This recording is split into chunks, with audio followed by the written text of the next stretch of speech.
আব্বা, আব্বা, ও আব্বা, কই তুমি? বাসার সামনে দাঁড়িয়ে ডাকছি, দেখি দরজাটা খুলে বাইরে এলেন। কি হয়েছে? বাসার সামনে দাঁড়িয়ে অমন ৩ নাম্বার ছাগলের মতো ভ্যাঁ করছিস কেন? আমি ছাগলের ৩ নাম্বার বাচ্চা হলে ছাগলটা কে শুনি? কথাটা বলেই আব্বুর দিকে তাকিয়ে দেখি আব্বু তো রেগে উঠছেন। থাপ্পড় দিয়ে কান চারটা গরম করে ফেলবো। আঙ্কেল কি অন্ধ হয়ে গেলেন নাকি পাগল হয়েছেন? আমি তো দেখছি ওর কান দুইটা চালটা পাইলেন কই? আমি জানতাম যে তুই কথার মাঝে বা হাত ঢোকাবি, তাই তোর কান দুইটা দিয়ে বলছি। রাফির দিকে তাকিয়ে দেখলাম দুহাত দিয়ে নিজের কান দুটাকে সামলাচ্ছে। বেচারা ভয় পেয়েছে মনে হয়। বল কি হয়েছে? হঠাৎ আব্বু থেকে আব্বা বলা শুরু করলি যে? বারে, আমি এখন বড় হয়েছি না? থাক, আর বলতে হবে না। মূল বিষয় কি? আমাকে ২,০০০ টাকা দাও। এখন আসছো লাইনে, কি করবি টাকা দিয়ে? আজকে ভার্সিটির প্রথম দিন, টাকা নিয়ে যেতে হবে না? কেন? দেখি যদি তোমার বৌমাকে খুঁজে বের করা যায় তো। সেটা তোর কপালে নেই। এই হনে এখন ৬০০ টাকা আছে, নিয়ে যা। পকেটের এক কোণা থেকে বের করে দিলেন। চাইলাম ২,০০০ আর দিলাম মাত্র ৬০০। যদি না লাগে তো দিয়ে দে। না থাক, লাগবে না। রাফি চল, বলেই পেছন ফিরে হাঁটা দিলাম। সিয়াম শোন, কি? সাবধানে যাস, আর কারোর সাথে কোনো ঝগড়া করবি না। আচ্ছা। রাফি আর আমি হাঁটা ধরলাম। ভার্সিটিতে যেতে যেতে পরিচয়টা দেওয়া যাক। আমি সিয়াম, সবেমাত্র কলেজ জীবন শেষ করে ভার্সিটিতে উঠেছি। আজকে ভার্সিটির প্রথম দিন। উপরের ব্যক্তিটি আমার বাবা, নিজস্ব ব্যবসা আছে তার রেস্টুরেন্টের। পরিবারের সদস্য বলতে আমি আর বাবা, মা নেই। যাই হোক, পরিচয় দিতে দিতে ভার্সিটির সামনে চলে এসেছি। কিরে রাফি, বাবাকে দেখে ভয় পেয়েছিলি নাকি? আমি কেন ভয় পেতে যাব? আমি কাউকে ভয় পাই নাকি? দেখলাম তো, কান দুটো কেমন যত্ন করে রেখেছিলি। আসলে সমস্যা নেই, শোন। আজকে যেহেতু ভার্সিটির প্রথম দিন, তাই র্যাগিংয়ের শিকার হতে পারে। কিন্তু কিছু বলবি না, শুধু চুপচাপ সহ্য করবে। কেন? আরে, প্রথম দিনে যদি কিছু করে বসি তাহলে সবাই খারাপ ভাববে। আমরা আস্তে আস্তে নিজেদের বিস্তার ঘটাবো। তোর মনে আছে কলেজের প্রথম দিন আমাদের সাথে এক বড় ভাই র্যাগিং করেছিল? তাকে পরে কি করেছি? কিন্তু তখন তো আশিক সোহাগ সবাই ছিল। এখন তো এখানে তুই আর আমি, কিছু করতে পারবো? সেটা পরে দেখা যাবে, চল। ভার্সিটির ভিতরে পা রাখলাম। কেমন যেন একটা অনুভূতি হচ্ছে। চারপাশটা ভালোভাবে চোখ বোলাতে বোলাতে ভার্সিটির ভেতরে প্রবেশ করছি। ওই ছেলে। পেছন থেকে কোনো মেয়েলি কণ্ঠে। ভাবলাম অন্য কাকে ডাকছে, তাই না তাকিয়ে হাঁটতে থাকলাম। ওই মাল দুটারে ধরতো। এবার আর না তাকিয়ে পারলাম না। মেয়ে মানুষের মুখে মা শব্দ। দেখতে হয়তো কে সে। পেছনে তাকিয়ে দেখি কয়েকটা মেয়ে বাইকের উপর বসে আছে। পরনে প্যান্ট ও টি শার্ট। কেউ এদেরকে দেখলে বলবে না যে এটা মেয়ে। একটা মেয়ে দেখলাম হাত দিয়ে ইশারায় ডাকছে। আমি ওই ইশারায় উত্তর নিলাম। আমি নাকি? হ, এই দিকাই। তাদের দিকে এগিয়ে গেলাম। ভার্সিটিতে মনে হয় নতুন আজকে। জি। ওই নীলা দেখ, দুইটা নতুন মাল পাইছি। ছি ছি ছি ছি, কি বলেন এসব? ছেলেদের মাল বলছেন? বাবাই নাই বাড়িতে? মুখ যখন আছে তখন তো কথা বলতেই পারি। কে রে কথা বলতে পারে দেখি? কথাটা বলে পেছন থেকে দেখলাম একটা মেয়ে উঠল।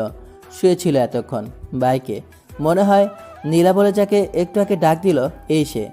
মেয়েটার দিকে তো আমি অপলকভাবে তাকিয়ে আছি। দেখতে অনেকটা সুন্দর, চোখে সানগ্লাস, প্যান্ট টি শার্ট পরা। দেখতে খারাপ লাগছে না।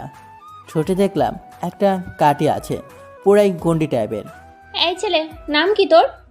চোখের সামনে তুড়ি মেরে বাস্তবে ফেললাম। কি হলো, কথা বলিস না কেন? কি নাম তোর? জি, সিয়াম। কলেজে আজকে নতুন তাই না? জি। ভালো মুখ যখন আছে তখন সবসময় কথা বলবি না, ঠিক আছে? আচ্ছা।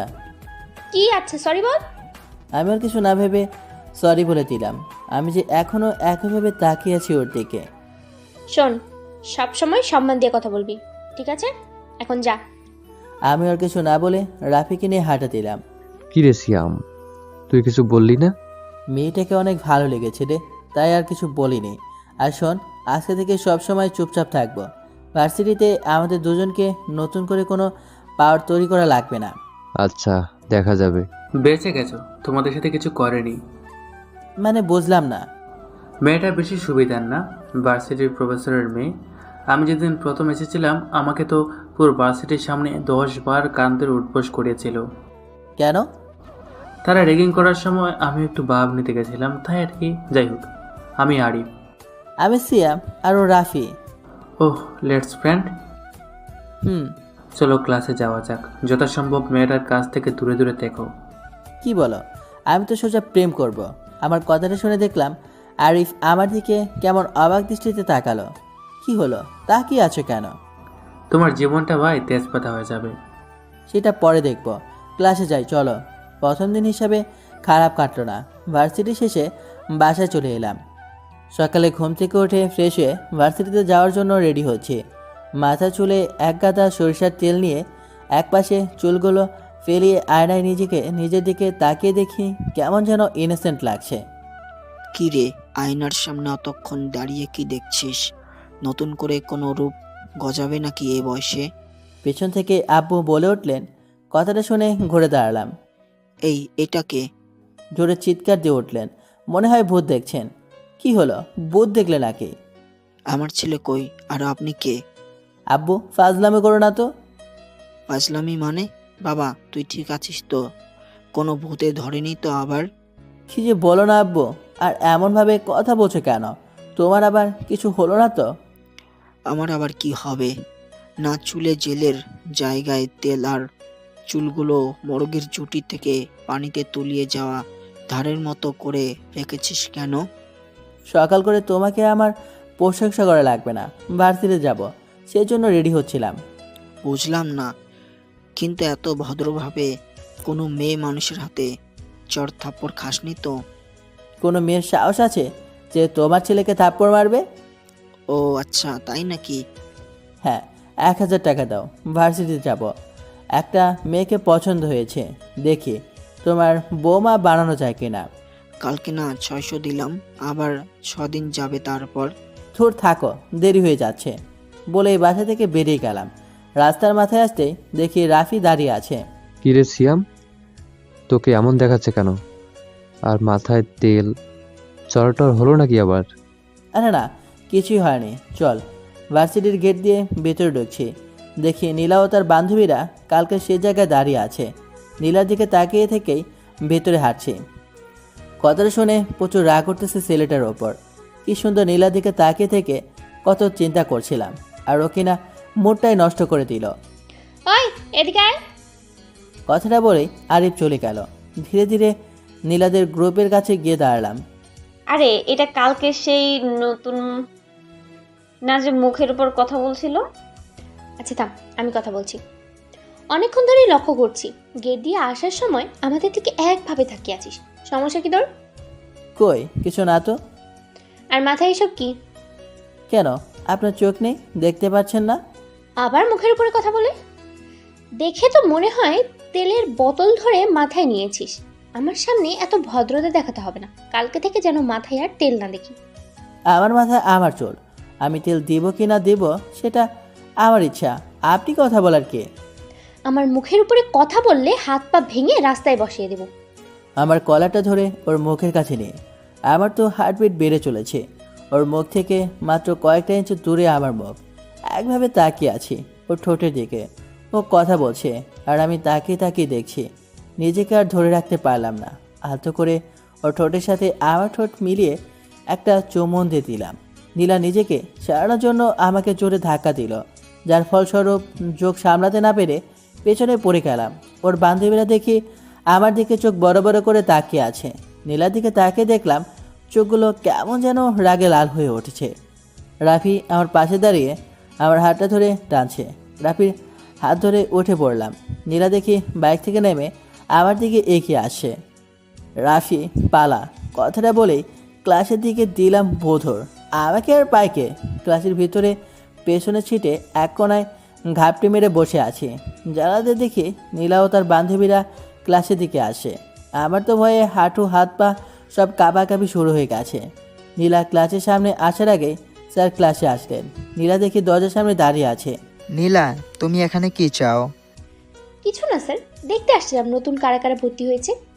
কথাটা বলে গলাটা বগের মতো লম্বা করে পুরো ক্লাসে চোখ বুলিয়ে নিচ্ছে, হয়তো আমাকে খুঁজছে। নীলা মনে হয় কিছু খুঁজছো, ভেতরে আসো। আমি তো শেষ। স্যার তো নীলাকে ভেতরে আসতে বলল, না জানি এখন ক্লাসের ভেতরে ঢুকে মারানা শুরু করে দেয় আমাকে। এই পুরো ক্লাসের ভেতর যদি কোনো মেয়ে আমার গায়ে হাত তোলে তাহলে তো মান সম্মান তেনা তেনা হয়ে যাবে। না স্যার, সমস্যা নেই, আপনি ক্লাস নিন। নীলা কথাটা বলে চলে যাবার সময় জানালার কাছে আসতে চোখাচোখি হয়ে গেল দুজনের। আমি তো তাড়াতাড়ি মাথা নিচু করে বসে আছি। কিছুক্ষণ বাদে মনে হলো কেউ আমার গায়ে হাত দিয়ে ডাকছে। আমি তো ভয়ে শেষ। নীলা না তো আবার। মাথাটা উঠিয়ে দেখি আমার সামনে ছিটে বসে থাকা মেয়েটা আমাকে ডাকছে। হাতে ইশারায় জানালার দিকে তাকাতে বলল মেয়েটা। তাকে দেখি নীলা এখনও সেখানে দাঁড়িয়ে আছে। আমার দিকে তাকিয়ে মুখের এমন বার করলো আর আস্তে আস্তে কি যেন বলতে লাগলো। মনে হয় বলছে, আজকে ক্লাস থেকে তুই বের হ, দেখ তোর কি অবস্থা করি। উনি আপনার দিকে তাকিয়ে কি বলেছিল? জানি না, পাগল টাগল হবে হয়তো, তাই মিনমিন করে কি বলছিল কে জানে। আচ্ছা, তাহলে আপনার হাতগুলো কাঁপছে কেন? কই না তো। যাই হোক, ওনাকে ভার্সিটির সবাই চেনে, সুতরাং আপনি যে ওনাকে পাগল বলেন, এটা যদি সে জানতে পারে আপনার কি অবস্থা হবে জানেন? আমরা আর কি করবে? আমি যা করেছি ওর সাথে তা তো আর করতে পারবে না। কি বলেন বুঝলাম না। না কিছু না। বাই দ্য ওয়ে, আমি মিম। আমি সিয়াম। ও, রাগ না করলে একটা কথা বলি। জি। মাথায় যে তেল দিয়েছেন না, এর জন্য আপনাকে দেখতে ভালো লাগছে না। যদি পারেন তো কালকে থেকে আর তেল দিয়েন না, দেখতে কেমন যেন। জানো তারপর কি? না কিছু না, ক্লাসে মনোযোগ দিন। স্যার ক্লাস নিয়ে চলে গেলেন। নীলা দেখি ক্লাসের বাইরে দাঁড়িয়ে আছে। মনে হয় ক্লাসের ভিতরে এসে কিছু বলবে না। আমি আর ক্লাস থেকে বের হচ্ছি না, যদি সেফ থাকা যায় তো। মামা ভালোই তো পারো দেখি। ওকে আজ পর্যন্ত কোনো ছেলে প্রপোজ করার সাহস পেল না, আর তুমি কি না লিপ কিস করে দিলা? কিন্তু ওরা তো তোমার জন্য বাইরে ক্ষুধার্ত বাঘের মতো অপেক্ষা করছে, বের হলেই তোমাকে ঝেড়ে দেবে। ধর্মিয়া ফাজলামি করো না তো, এমনিতেই হয়ে আছি, আবার তুমি এসা কাটে গায়ে নুনে সিটা দিচ্ছ। ঠিক আছে, আমি যাচ্ছি। আস্তে আস্তে ভার্সিটির ছুটি হয়ে গেল, সবাই চলে যাচ্ছে। ভিড়ের মাঝে নীলা কোথায় আছে কে জানে। সবাই বের হয়ে গেল, আমি আর রাফি বসে আছি। চোরের মতো করে মাথাটা বের করে দেখলাম নীলা আশেপাশে কোথাও আছে কি না। না, কোথাও নেই।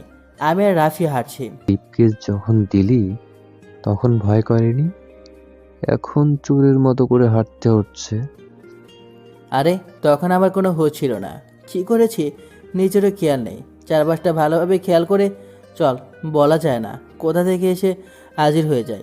বলতে বলতে ভার্সিটির গেটের বাইরে এসে দেখি নীলা ও তার বান্ধবীরা সকলে মিলে বাইকে বসে আছে, প্রত্যেকের হাতে একটা করে স্ট্যাম্প।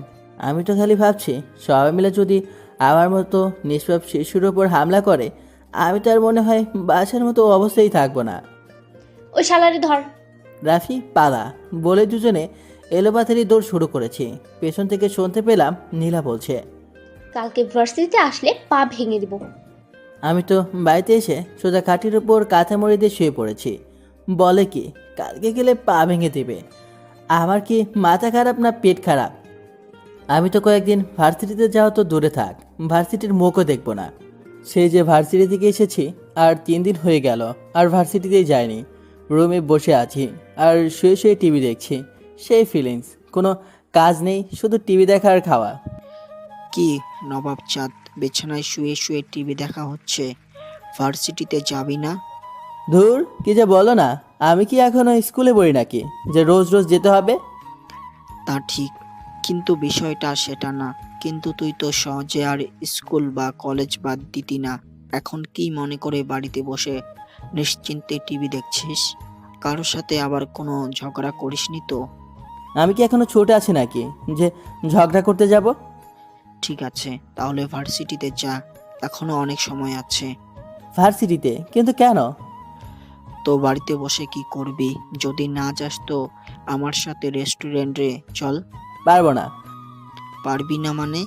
এত বড় ছেলে হয়ে গেছে, এখনো বাপের ঘাড়ির উপর বসে বসে খাচ্ছে। আমি তো খাটের উপরে অথবা টেবিলের উপর বসে খাই, তোমার ঘাড়ে বসলাম কবে? চুপ বেয়াদব, যা ভার্সিটিতে যা। আজ মা নেই বলে তুমি আমাকে ঝাড়ি দিচ্ছ, মা থাকলে কত আদর করতো। আবার সেই একই কথা, তোর কি আর কিছু বলার নেই? না, নেই। আব্বার কিছু না বলে রুম থেকে বেরিয়ে গেলেন। কিছুক্ষণ বাদেই দেখি ফোনটা বেজে উঠল। হাতি নিয়ে দেখি রাফি ফোন করেছে। হ্যালো রাফি, বল। কিরে ভাই, কোথায় তুই? বাড়িতে খাটের উপর বসে টিভি দেখছি। কেন? টিভি দেখছিস? ভার্সিটিতে যাবি না? তোর কি মাথা খারাপ? আমার মাথা ঠিকই আছে। তাড়াতাড়ি রাস্তার মাথায় আয়, তোর জন্য দাঁড়িয়ে আছি। বলেই ফোনটা কেটে দিল। আমাকে আর বলতে দিল না। বোঝা গেল আজকে ভার্সিটিতে যাওয়া লাগবে। তাড়াতাড়ি ফ্রেশ হয়ে চুলে জেল লাগিয়ে ভদ্রভাবে পরিপাটি হয়ে চলে গেলাম। রাস্তার মাথায় আসতে দেখি রাফি, সোহাগ ও আশিক তিনজনেই দাঁড়িয়ে আছে। কি রে সিয়াম, কি শুনছিস সব? আমি কি জানি নাকি যে তোরা কি শুনেছিস? একটা মেয়ের ভয়ে নাকি 3 দিন ধরে ভার্সিটিতে যাওয়া বাদে ঘরে বসে আসিস। কে বললো যে ভয়ে বসে আছি?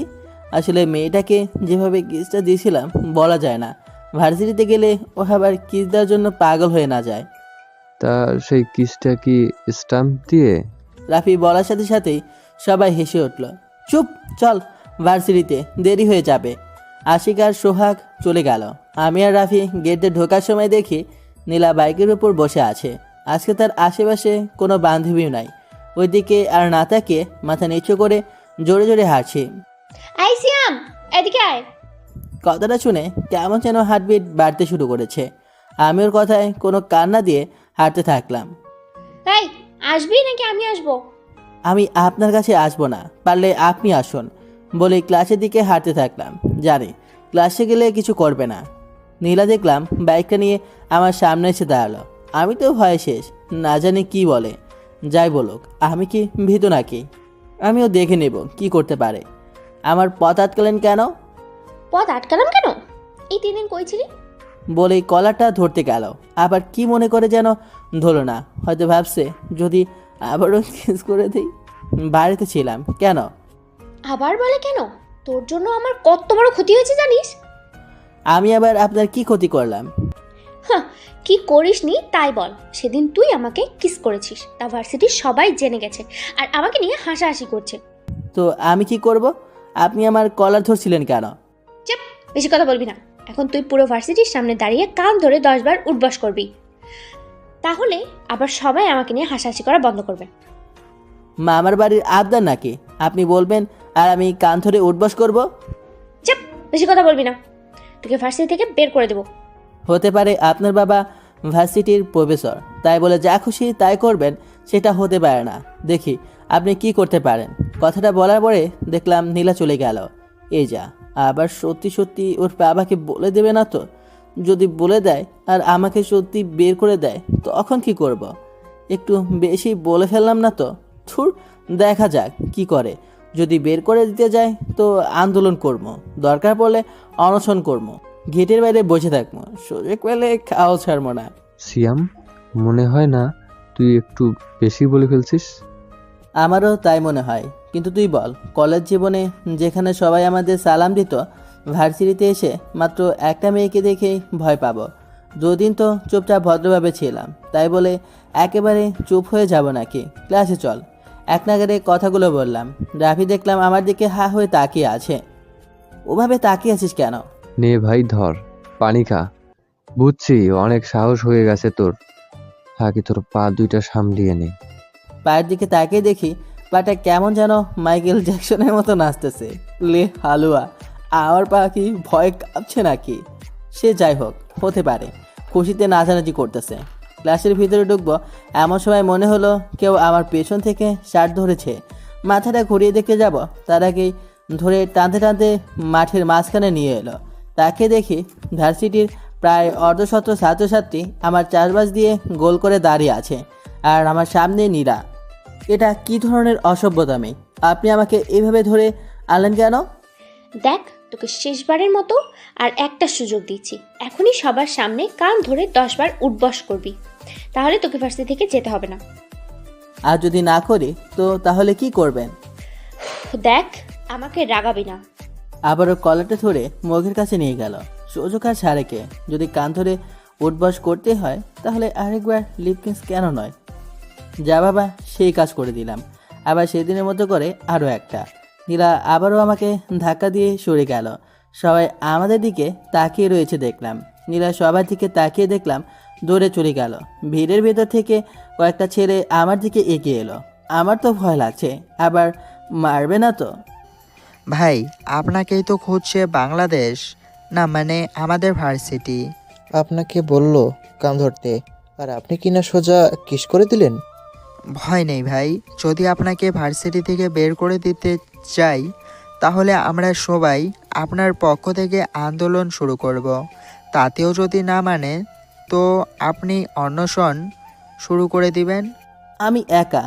না ভাই, আমরা সবাই আপনার পাশে বসে থাকবো, শুধু আপনি না খেয়ে থাকবেন। ভাই আমার একটা কথা বলেন তো, এত বুদ্ধি নিয়ে ঘুমান কিভাবে? বালিশের নিচে না উপরে?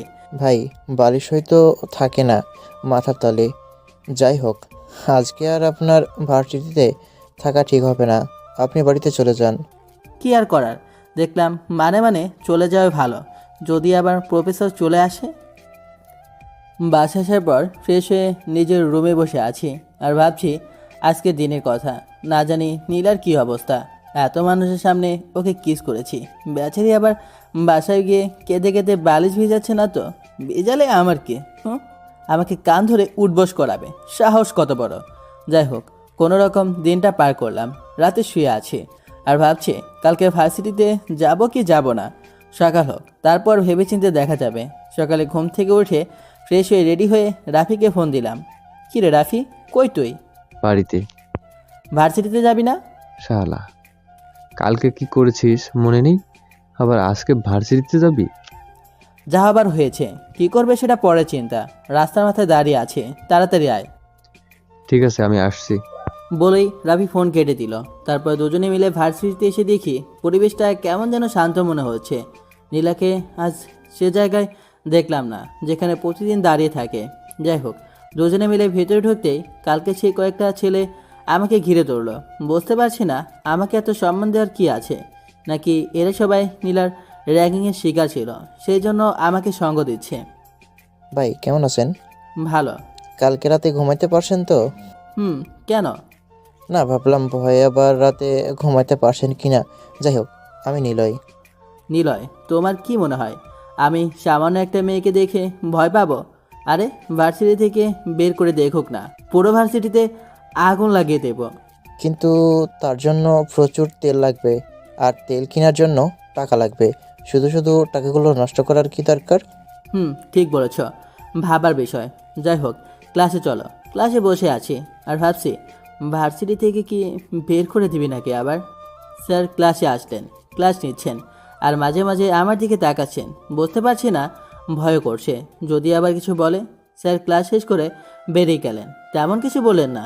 আস্তে আস্তে সবগুলা ক্লাস শেষ হয়ে গেল, কিন্তু না, কেউ এসে আমাকে বলেনি যে প্রফেসর ডাক দিয়েছে। কি রে রাফি, নীলাকে দেখলাম না যে আজকে? ভয় কি বাড়িতে বসে আছে নাকি? আমার তো তা মনে হয় না। কেন? হতে পারে এটা কোনো বড় বিপদ। আসার আগে শান্ত পরিবেশ, চারপাশটা লক্ষ্য রাখিস, যে কোনো সময় বোমা ফাটতে পারে। দেখ রাফি, ভয় দেখানোর মতো কথা বলবি না। তাছাড়া ভার্সিটির অনেক ছেলেই আমাকে এখন সম্মান দিচ্ছে, অত সহজে মনে হয় না আমাকে ভার্সিটি থেকে বের করতে পারবে। হলেই ভালো, দেখিস আবার কোনো ঝামেলার মধ্যে না পড়িস। তুই আমার বন্ধু না শত্রু বলতো? শুধু আমার বিপক্ষে কথা বলছিস। যা ভাবিস। আসলেই কবি বলেছিলেন, হাতি বিপদে বললে চামচিকাও লাথি মারে। তুই কি নিজেকে হাতি মনে করিস? থুর, চল। ভার্সিটির গেটের বাইরে আসছি দেখি নীলা সেদিনের মতো সবাইকে নিয়ে বাইকে বসে আছে, কিন্তু আজকে তাদের হাতে কিছুই নেই। বলেছিলাম না, ঝড় আসার আগে শান্ত পরিবেশ। রাফি একটু চুপ কর ভাই। চল পালাই। না, আজকে আর পালাবো না, দেখি কি করে, কতদিন আর পালাবো। কথাটা বলেই সেখানে দাঁড়িয়ে আছে। নীলা দেখলাম বাইক থেকে নেমে আমার কাছে এগিয়ে এলো। আমি সোজাভাবে দাঁড়িয়ে আছি, পায়ের দিকে তাকিয়ে দেখলাম পা আমার কন্ট্রোলে আছে নাকি নাচানাচি করছে। না, ঠিক আছে, নীলা আমার সামনে দাঁড়িয়ে আছে। কি ভাবছিস, তোকে ভার্সিটি থেকে বের করে দেয়নি কেন? আমি কিছু না বলে দাঁড়িয়ে আছি। আমিও বলিনি আমার আব্বুকে, কারণ এটা তোর আর আমার মধ্যে ঝগড়া। যা করার আমি করব, ভয় নেই। তোকে মারবো না, কিন্তু এমন কিছু করব যার জন্য তোকে সারা জীবন কষ্ট করতে হবে। আচ্ছা, তাই নাকি? তা কি করবে? সেটা সময় হলেই দেখতে পাবি। ঠিক আছে, আমিও দেখে নেব কি করেন আপনি। দেখতে দেখতে কেটে গেল কয়েকটা দিন। নীলা আর আমাকে বিরক্ত করেনি, আর ওকে আগের মতো তেমন একটা দেখাও যায় না। সে যাই হোক, ভার্সিটিতে ধীরে ধীরে আমার একটা পরিচয় ছড়িয়ে পড়েছে। ভার্সিটিতে বড় এক ভাইয়ের বিয়ে উপলক্ষে অনেকেই দাওয়াত দেওয়া হয়েছে। তার একটা ইনভাইটেশন কার্ড আমার হাতেও পৌঁছেছে। বুঝতে পারছি না আমাকে কেন ইনভাইট করলো। তার সাথে আমার কোনো সম্পর্ক নেই। হতে পারে ভার্সিটিতে আমার পরিচয় চারদিকে ছড়িয়ে পড়েছে, তার জন্য ইনভাইটও করতে পারে। যাই হোক, বিয়ের ব্যবস্থা করা হয়েছে রাতে। বিয়ের দিন পরিপাটি হয়ে সুন্দর করে তার বিয়েতে গিয়ে উপস্থিত হলাম। বাড়িটা খুব সুন্দর করে সাজানো হয়েছে। বাইরে থেকে দেখতে বেশ সুন্দর লাগছে। ইস, কবে যে আমার বিয়ের জন্য এমনভাবে গেট সাজাবো। বাড়ির ভিতরে ঢুকে দেখলাম অনেকে এসেছে। ভিড়ের মাঝেও কেমন যেন একটা চেনা মুখ দেখলাম মনে হলো। ভালোভাবে খেয়াল করে দেখলাম নীলা। নীলা শাড়ি পরেছে আজকে, দেখতে বেশ সুন্দরই লাগছে। কপালে কালো টিপ, ঠোঁটে হালকা গোলাপি রঙের লিপস্টিক। বান্ধবীদের সাথে দাঁড়িয়ে কথা বলছে, বেশ সুন্দর দেখতে লাগছে আজ ওকে। নীলা যদি সবসময় এমনভাবে থাকতো তাহলে কতই না ভালো হতো। আমি এক কোণে দাঁড়িয়ে একভাবে দেখছি ওকে। ইচ্ছে করছে দৌড়ে গিয়ে সেদিনের মতো আজকে একটা লিপস্টিক করে দেই। নীলা ওর বান্ধবীর সাথে গল্প করার সময় আমাকে দেখে ফেললো। আমিও চোরের মতো নিজের চোখটা নামিয়ে বাইরে চলে এলাম। হার্টবিটটা কেমন যেন ওঠানামা করছে। কেন যে এমন হচ্ছে বুঝতেই পারছি না। কিছুক্ষণ বাদে দেখলাম নীলাও বাইরে এসে চারপাশটা দেখে বের হলো। আমি তো ভয়ে আছি, আবার না আমার কাছে আছে। বাড়ির পাশে একটা ঘন বাগান আছে। নীলা বাগানের দিকে এগোতে লাগলো। খেয়াল করে দেখলাম নীলার পিছনে আরও দুইটা ছেলেও গেল। এর আগে তাদেরকে কখনো দেখিনি। কেমন যেন সন্দেহ মনে হলো নিজের কাছে। আমিও চুপি চুপি গেলাম ওদের পেছনে। ছেলে দুইটা দেখলাম নীলার মুখটা ধরে বাগানের দিকে এগোতে লাগলো। চারপাশে লাইটের আলোয় বাগানের ভিতরে আবছা আবছা দেখা যাচ্ছে। আমি পেছন থেকে যাওয়ার সময় আওয়াজ পেয়ে দেখলাম ছেলে দুটা দৌড়ে পালিয়ে গেল। নীলার দিকে তাকিয়ে দেখি নীলার ব্লাউজের দুই পাশে হাতটা ছেঁড়া। ওর কাছে যাওয়ার সময় কিছু যেন পা বেঁধে গেল, যার ফলস্বরূপ সোজা ওর গায়ের ওপর গিয়ে পড়লাম। মনে হলো কেউ যেন পেছন থেকে আমাদের ওপরে লাইটের আলো ফেলছে। তাড়াতাড়ি উঠে ঘুরে দেখলাম নীলার বাবা ও তার বান্ধবীরা দাঁড়িয়ে আছে। পাশে সেই ছেলে দুটি। স্যার, ওই ছেলে দুইজন আপনার মেয়ের সাথে অসভ্যতামি করতে গিয়েছিল। আমি ছেলে দুইটার দিকে আঙ্গুল দিয়ে। চুপ বেয়াদব ছেলে কোথাকার! কি ভাবছো আমি কিছু জানি না? এর আগেও তুমি আমার মেয়ের সাথে খারাপ ব্যবহার করেছো। স্যার, বিশ্বাস করুন আমি কিছুই করিনি। না হলে আপনি নীলাকে জিজ্ঞাসা করে দেখুন। নীলার দিকে তাকিয়ে দেখলাম সে মাথা নিচু করে কেঁদে চলেছে, কিছু বলছে না। বুঝতে পারছি এটা হয়তো আমাকে ফাঁসানোর জন্য করেছে। নিজেকে খুব অসহায় মনে হচ্ছে। যদি আমার বাবা জানতে পারে, জানি না তার কি অবস্থা হবে। নীলার বাবা আমাকে এক নাগারে কথা শুনিয়ে যাচ্ছে, আর আমি মাথা নিচু করে দাঁড়িয়ে আছি। নীলার বাবার চেঁচামেচিতে আরও অনেকে জড়ো হলো। কিছু বয়স্ক মানুষ আছেন যারা বলছেন, সিসি প্রফেসরের মেয়ে কি সর্বনাশ হলো! এখন যদি সবাই জানতে পারে তাহলে কে বিয়ে করবে এই মেয়েকে? আরও অনেকে দেখলাম যারা নীলাকে নিয়ে কানাঘোষা করছে। নীলার বাবার দিকে তাকিয়ে দেখলাম মুখটা কেমন যেন কালো হয়ে গেছে। হয়তো তার মেয়েকে নিয়ে মন্তব্য করছে সেজন্য। কয়েকজন মানুষ একবারে বলে উঠল, সালাম সাহেব, যদি নিজের মান সম্মান ঠিক রাখতে চান তো মেয়েকে ছেলের সাথে বিয়ে দিয়ে দিন। কথাটা শুনেই তাদের মুখের দিকে তাকালাম। নীলাও দেখলাম কেমন যেন আটকে উঠল। আমি ভাবছি সত্যি যদি আমার সাথে নীলার বিয়ে হয় তাহলে তো আমার জীবন তেজপাতা হয়ে যাবে। আর বাবাকেই বা কি বলবো। নীলার বাবা দেখলাম কিছুই বলছে না, হয়তো ভাবছেন, কারণ অনেক সম্মান আছে তার সোসাইটিতে। এখন যদি তার মেয়ের নামে কোনো খারাপ ঘটনা ছড়ায় তাহলে তো তার সম্মান থাকবে না। আমি ভাবছি নীলা সত্যিটা বলে দেয় না কেন, যে আমি ওর সাথে কিছুই করিনি। কিন্তু তা বলছে না। আমি যতবারই না করি কেউ আমার কথা শুনতেই চায় না।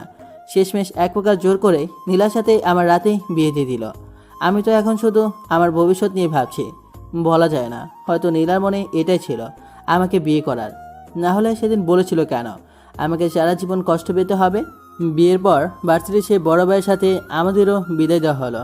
নীলার বাবা আমাদের সাথে আসলেন না। কেন আসলেন না তা তো বলতে পারবো না। গাড়িতে বসে আছি আর ভাবছি বাড়িতে গিয়ে বাবাকে কি বলবো। যদি রাত করে গিয়ে তার সামনে দাঁড়ায়, যদি আবার মাথা ঘুরে পড়ে যায় তখন কি করব। নীলা আমার পাশে চুপচাপ বসে আছে, কোনো কথা বলছে না। হঠাৎ মনে হলো হাত দিয়ে আমার পেটে চিমটি কাটলো। মৃদুভাবে চিৎকার দিয়ে উঠলাম। নীলার দিকে তাকিয়ে দেখে কেমন যেন মাথা নিচু করে অসহায় শিশুর মধ্যে বসে আছে, কিন্তু নিচে যে আমার 12টা বাজাচ্ছে সেটা বোঝাই যাচ্ছে। আরিফ আসলে সেদিনই ঠিকই বলেছিল, ওর সাথে প্রেম করলে জীবন তেনা তেনা হয়ে যাবে। এখন তো বিয়ে করেছি, না জানি কপালে কি আছে। বাড়ির সামনে দাঁড়িয়ে আছে, কিন্তু আব্বুকে ডাক দিচ্ছি না। নীলা দেখলাম বাইরে থেকে বেল বাজালো। সিয়াম, তোর এতক্ষণ লাগে বা গেট খোলার সময় বলতে বলতে খুলছিলেন, হঠাৎ মাঝপথে এসে আর কিছু না বলে মুখ হা করে তাকিয়ে আছে, যেন তার সামনে বউ দাঁড়িয়ে আছে। আব্বু দরজার সামনে ঠায় দাঁড়িয়ে আছেন।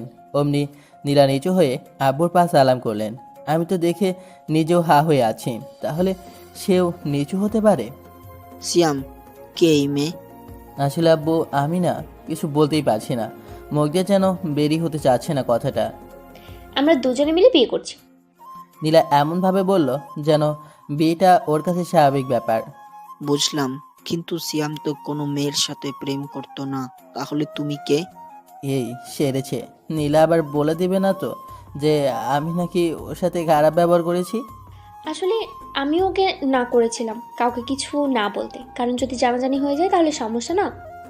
আমি শুধু নীলার মুখের দিকে হা করে তাকিয়ে আছি। মেয়েটা কিভাবে পারে এত সুন্দর করে মিথ্যা কথা বলতে? যাই হোক, বাঁচা গেল, সত্যিটা বলেনি, কিন্তু কেন বলো না বুঝতে পারছি না। সিয়াম তো বিয়ে বাড়িতে গিয়েছিল, কিন্তু তুমি কোথা থেকে এলে?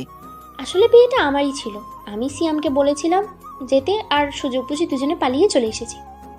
আমি তো শুধু বোকার মতো নীলার দিকে তাকিয়ে আছি। কি বলে এই মেয়ে, না জানি আরো কি কি দেখতে হবে। সিয়াম, কথাটা কি সত্যি? আব্বু আব্বু আমার দিকে চোখ বড় বড় করে তাকিয়ে আছে। আমি তো কথা বলার মতো শব্দই হারিয়ে ফেলেছি, কি বলবো ভেবে পাচ্ছি না।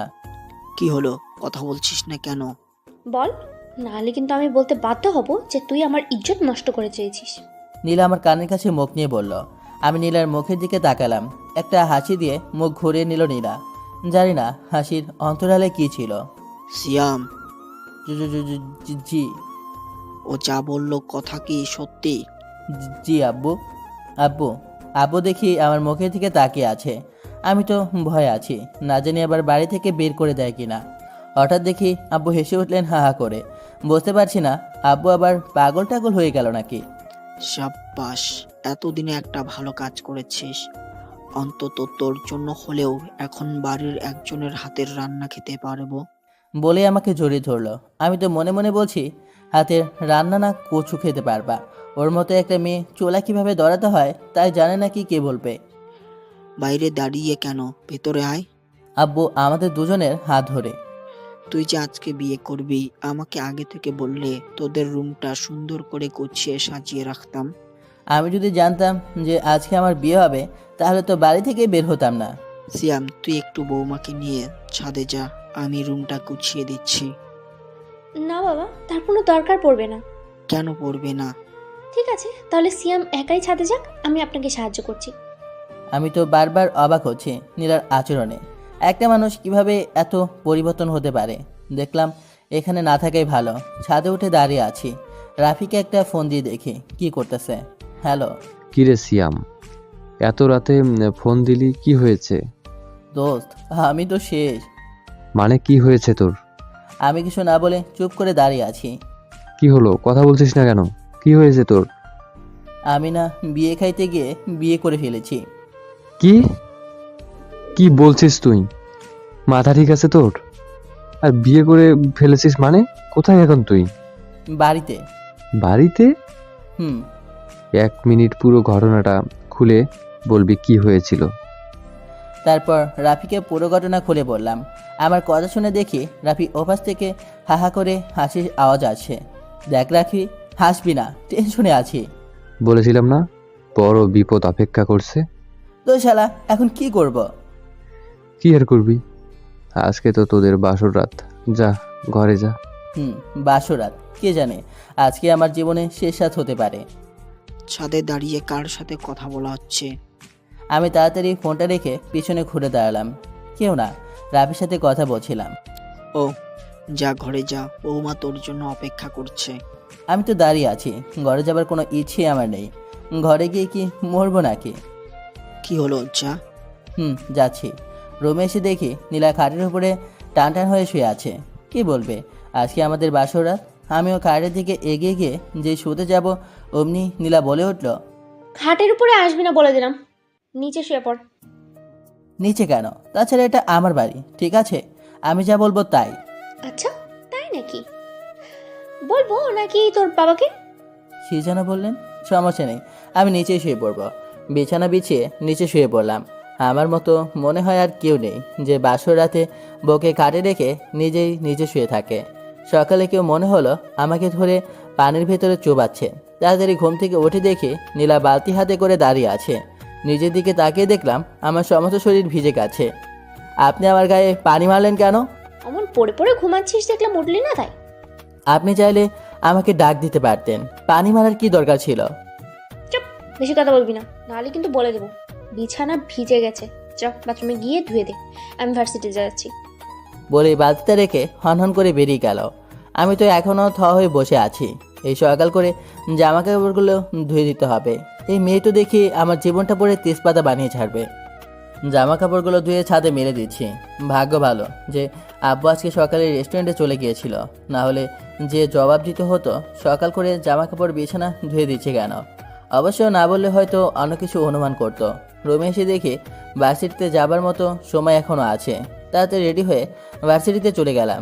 গেটে ভেতর ঢুকিয়ে দেখি নীলা আবার আগের মতো র্যাগিং করা শুরু করেছে। বাইকের ওপর বান্ধবীদের নিয়ে বসে আছে। আমি ঢুকতেই রাফি কোথা থেকে যেন উড়ে আসলো। কিরে সিয়াম, কোথায় ছিলি? তোদের না কালকে বিয়ে হলো? নীরা দেখি সেই কখন ভার্সিটিতে চলে আসছে। আর বলিস না, সকালে বিছানার জামা কাপড় ধুয়ে দিতে গিয়ে দেরি হয়ে গেছে। কেন রে, কালকে কয়বার শর্ট দিয়েছিস যে সকালেই বিছানা ধুয়ে দিলি? আর হ্যালা, আমার সাথে যা হয়েছে না, দোয়া করি এমন বউ যেন আর কারো কপালে না জোটে। কেন, কি হয়েছে? কিছু না, সে এক বড় বিশাল ইতিহাস, পরে বলবো। রাফিকে রাতের কথা বলা যাবে না, না হলে পুরো বন্ধু মহলে মাকে ফেলতে পারে। ভাই ভাই, কই ছিলেন আপনি? নিলয় দৌড়াতে দৌড়াতে এসে কথাটা বলল। কেন, কি হয়েছে? কি হয়েছে মানে, দেখছেন না নীলা আবার কি শুরু করেছে? যাকে সামনে পাচ্ছে তার সাথেই র্যাগিং করছে। ভাই, আপনাকে কিছু একটা করতে হবে। কি বলো? আমি কি করব? কি যে বলেন না ভাই, আবার ওই সেদিনের মতো কিস কইরা দেন, ঠিক হইয়া যাইব। শালার বেটা শালা, দুইটা কিস করার জন্য এখন আমাকে কি যে পরিস্থিতি সামলাতে হচ্ছে, তুই আমার জায়গায় থাকলে বুঝতি। কি হলো ভাই, কি ভাবছেন? চলেন। নিলয়, আজকে আমার মন ভালো নেই, তাই কিছু করতে পারবো না। তবে কালকে যদি করে তখন দেখব। না ভাই, এইটা তো পারেন না, চলেন, কিছু একটা করতেই হবে। কি আর করার, নিলয়ের জোড়াজুড়িতে রাজি হয়ে গেলাম। তুই এখানে দাঁড়া, আমি আসছি। নীলার দিকে এগিয়ে গেলাম। নীলার সামনে একটা ছেলে দাঁড়িয়ে আছে। আমি কাছে যেতেই নীলা ছেলেটাকে চলে যেতে বলল। কি হয়েছে? নীলা আমাকে প্রশ্ন করলো, তোমার সাথে আমার কিছু কথা আছে। আমাকে তুমি বলার অধিকার কে দিল তোকে? তাহলে আমাকে তুই করে বলছেন কেন? তুই আমার থেকে জুনিয়র, সেই জন্য তোকে তুই করে বলার অধিকার আমার আছে। আচ্ছা ঠিক আছে, তবে আপনার সাথে আমার কিছু কথা আছে। আপনার বান্ধবীকে চলে যেতে বললে ভালো হয়। যা বলার ওদের সামনেই বল। নীলা, ও না তোর স্বামী? তা কালকে রাতে কি করলি ওর সাথে? চুপ, ভার্সিটির কেউ যেন জানতে না পারে, ঠিক আছে? বল, কি বলবি? দেখুন, হতে পারে আপনি আমার সাথে প্রতিশোধ নেওয়ার জন্য আমাকে ফাঁসিয়ে বিয়ে করেছেন, সেটা বড় কথা নয়। তাহলে কোনটা বড় কথা? বড় কথা হলো ভার্সিটি আর বাড়ি কখনো এক করবেন না। মানে? ভার্সিটিতে আমার একটা নাম আছে, সুতরাং আপনার সাথে আমার মাঝে মাঝে ঝগড়া লাগতে পারে, কারণ অন্যরা আমাকে সম্মান দেয়। যদি কখনো কোনো কিছু হয়, সেই রাগ নিয়ে বাড়িতে গিয়ে আব্বুকে বলবেন না। আর বাড়ির বিষয় আলাদা, ঠিক আছে? তোরা শুনেছিস, মাত্র কয়েকদিন হলো ভার্সিটিতে এসেছে আর নিজেকে নেতা মনে করছে। ঠিক আছে, যা, বাড়িতে বলবো না। তবে বাড়িতে যে তোর কি অবস্থা করব ভাবতেই পারবি না। সেটা পরে চিন্তা। এবার যারা নতুন ভর্তি হয়েছে তাদের কারোর সাথে র্যাগিং করবেন না, ঠিক আছে? 100 বার করবো, তাতে তোর কি? আমার অনেক কিছু, কারণ আমি ওদের লিডার। অবশ্য সবার না, তাও ভাব নিয়ে। আমার কথায় নীলারা হেসে উঠল। ঠিক আছে, দেখা যাবে, এখন সামনে থেকে যা। আমি একটু ভাব নিয়ে আঙুল দেখে চলে এলাম, যাতে কেউ সন্দেহ না করে আমি ভয় পেয়েছি। বা ভাই, থ্রেড দিয়ে আসলেন, তা ওই দিনের মতো একটা কিস করে দিতেন, তাহলে উচিত শিক্ষা হতো। শোনো নিলয়, অতিরিক্ত খাবার খাওয়া যেমন স্বাস্থ্যের জন্য ক্ষতিকর, তেমনি অতিরিক্ত কিস করাও ক্ষতিকর। কেন ভাই? দেখো, আমরা যখন অতিরিক্ত খাবার খাই তখন আমাদের কেমন যেন লাগে। ঠিক তেমনি দেখেছো নাকি যে পরিমাণ লিপস্টিক দিয়েছে ঠোঁটে? একবার ভাবো, সেগুলো যদি পেটে চলে যায় তখন কি হবে? হ্যাঁ ভাই, বুঝেছি, চলেন ক্লাসে যাই। ক্লাসের দিকে হাঁটা দিলাম, তখন মনে হলো পেছন থেকে কোনো মেয়ে আমাকে ডাক দিল। ঘুরে দেখি মিমের সাথে একটা ভালো রকমের বন্ধুত্ব হয়েছিল, তবে সেটা ক্লাসের মধ্যেই। আজকে দেখছি বাইরে থেকেই ডাকছে। আমি দাঁড়িয়ে আছি, মিম আমার কাছে আসলো। কেমন আছো সিয়াম? ভালো, তুমি কেমন আছো? ভালো। তুমি দেখি মাত্র কয়েকদিনই ভার্সিটির ফেমাস হয়ে গেছো, চারিপাশে তোমার নাম শোনা যায়। কি যে বলো না, আমি আবার কি করলাম? ওই যে নীলার সাথে যে তুমি টক্কর দাও, সেজন্যই গেটের বাইরে থেকে দেখলাম নীলার সাথে কথা বলছিলা। কি বললো?